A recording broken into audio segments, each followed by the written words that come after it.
আওয়ামী লীগ নির্বাচন যত ঘনিয়ে আসবে গুপ্ত হত্যায় লিপ্ত হবে। আমাদের দল গণ অধিকার পরিষদ আমরা শুরু থেকে মবের বিরুদ্ধে।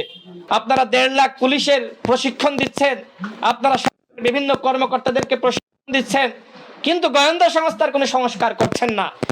সুষ্ঠু নির্বাচন সম্ভব হবে না।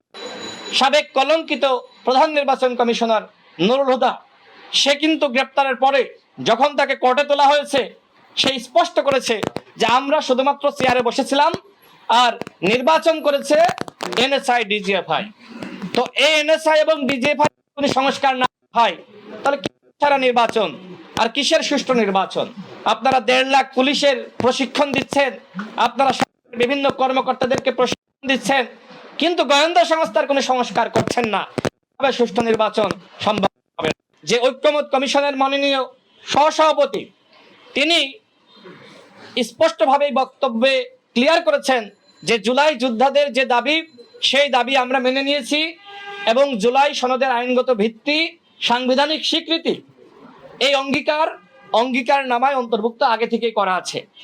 যখন জুলাই যোদ্ধারা তারা আলী রিয়াজ স্যারের এই বক্তব্য তারা শুনেছে, তখন তারা কিন্তু চলে এসেছে এবং এটি ঐক্যমত কমিশনের সাথে আলোচনা হয়েছে।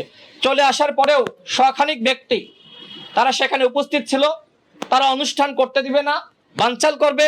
আমার প্রশ্ন হলো, এই যে স্বাক্ষর অনুষ্ঠান যারা বানচাল করতে চায় বা চেয়েছিল, তারা কি আসলে জুলাই যোদ্ধা? সেটি নিয়ে কিন্তু ইতিমধ্যে প্রশ্ন তৈরি হয়েছে। হ্যাঁ, জুলাই যোদ্ধা তারা, যাদের সাথে ঐক্যমত কমিশনের আলোচনা হয়েছে, আমাদের আলোচনা হয়েছে, এবং তারা যখন বিষয়টি নিয়ে ক্লিয়ার হয়েছে যে আইনগত ভিত্তি এবং সাংবিধানিক স্বীকৃতি দেওয়া হচ্ছে, এরপরে সেই প্রকৃত জুলাই যোদ্ধারা সেখান থেকে প্রস্থান করেছে। একটি চক্র যারা মনে করে নির্বাচন বানচাল করা দরকার, তারা এই ধরনের বিভিন্ন জায়গায় মব সৃষ্টি করছে। আমাদের দল গণ অধিকার পরিষদ আমরা শুরু থেকে মবের বিরুদ্ধে। আমরা আমাদের দলের পক্ষ থেকে ঠিক এই জায়গায় প্রেস ব্রিফিং করে আমি অসংখ্যবার বলেছি যে নির্বাচন যত ঘনিয়ে আসবে, ওই পতিত স্বৈরাচারের দোসররা যারা এখনো পর্যন্ত সচিবালয়ে রয়েছে, পুলিশে রয়েছে, বিভিন্ন গোয়েন্দা সংস্থা রয়েছে, বাহিনীতে রয়েছে, ওই হাসিনার দোসররা কিন্তু নির্বাচন ঘনিয়ে আসার সাথে সাথে নির্বাচন বানচাল করার জন্য তারা এই অগ্নি সংযোগের খেলায় লিপ্ত হবে। এবং এর ধারাবাহিকতা আমরা দেখলাম যে মিরপুরে অগ্নিসংযোগ, বিমানবন্দরে অগ্নিসংযোগ।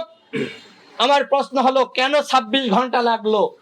কেন ফায়ার সার্ভিসকে যত সময়ে সেখানে ঢুকতে দেওয়া হলো না?